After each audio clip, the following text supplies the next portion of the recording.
This is Danny Flexon here for Seconds Out. Delighted to be joined by Derby's tribal chief, the head of the table, especially when there's a mixed grill involved. We all acknowledge Sam Jones, not Sam Raines. How you doing, mate? I'm good, mate. I like that. Derby's head of the table, mate. I'm fucking digging that, to be honest. You get Clifton Mitchell coming to beat you up in due course, but yeah. Yeah, I always have to acknowledge Clifton Mitchell. Good stuff. Sam, everything's going off at the moment. Fights on, fights are off, fights might be on. Let's start with a fight we know is definitely off, at least for the time being. Leigh Wood, we found out today, injury picked up in training. Mauricio Lara fight, which you were very critical of in the first place. Acknowledge Hezbollah as well, of course, making his regular cameo on our interviews. There's the man himself. Yeah, you were unhappy with that match being made in the first place. Now it's been officially postponed. What do you make of it? I'm happy. I'm happy for Leigh Wood. People can make of that whatever they want. I'm happy for Leigh Wood. That fight's off. Stupid fight to take. Daft. Leigh Wood's on the crest of the wave at the moment. He's literally up here. Why on earth would you want to give?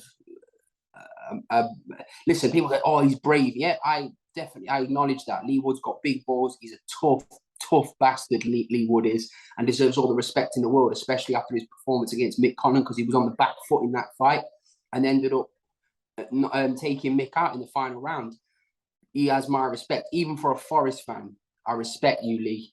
I respect him. A lot of respect for my East Midlands friend there. But taking that fight with Lara is a brainless decision, and I'm happy the fight's off, and I hope it doesn't get rescheduled, and I hope he fights either Warrington or Mick Connon next and secures his family's future. If he wants to fight Lara after that, then yeah, do it. But secure your future first, my friend. Now, you famously, infamously, depending on the perspective, confirmed Chris Eubank Jr. against Conor Benn on this channel a couple of weeks before it was officially announced. Yeah. But now it might be off. What's going on? The Warrior Code? It's not off. It's not off. The 15-piece chicken eating Chris Eubank Jr. is not pulling out of a £4 million fight. It's not happening. Not even if his daddy says otherwise. Fight is not off. The fight's on. But his dad is supposed to be the head trainer for this fight. If he insists he's out, no. But could Eubank switch trainer then at this stage? My dad once subbed me in a cup final, Danny, when I was on a hat trick. Yeah? Still hurts, doesn't it? Still hurts. I was like, yeah, it would still hurt, yeah. But I was probably 12 at the time. Yeah. You understand? Eubank Jr. is 32 years old. Christopher Eubank Jr. is 32 years old. The contract is with Christopher Eubank Jr., not one Christopher Eubank Sr.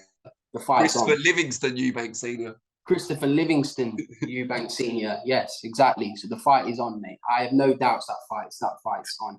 All that is, well, I hope it wasn't, but I think it was just a little tactic to see if they will give Chris Jr. an extra couple of pounds, which if I was Conor Benn, I would say do one. Not happening. This is the fight that you agreed to, a weight that you asked for. I do think weight rehydration clauses need scrapping from boxing, full stop. I think if you make the weight, you make the weight. You don't need to deplete yourself even further. I don't agree with rehydration clauses in the first place, but that's what was agreed. That's what Eubank Jr. said he's happy with. Then they've agreed it, they've shook on it, they've inked it. Be a man and do it. Could we see someone else take over corner duties? I mean, it's hard to ride back from saying there's no way you'll get in the corner and you can't let him be in the fight and all that sort of stuff. I don't know. Maybe he'll go and see if Adam Booth's available. It's not a bad shout. He was already with Adam Booth, wasn't he? Junior. So his cousin's there, Harlem. Who knows? Yeah, it's interesting because when I originally saw it, I thought maybe it's mind games. Maybe they're trying to throw Tony Sims and Conor Benn's team off a little bit, make them think the fight's off, then suddenly it's back on and ruin their preparations. But the thing is, you would hope not, though, Danny, because he referenced to exactly, his late son. So you would hope that wasn't the reason why. Do you know what I mean? You would, cause it'd be pretty bad if that was a tactic. Do you know what I mean? No problem playing mind games. Listen, everyone does that. Everyone likes to get an edge, but I don't think. I mean, using his late son in referencing his late son. No, I don't know. But let's just.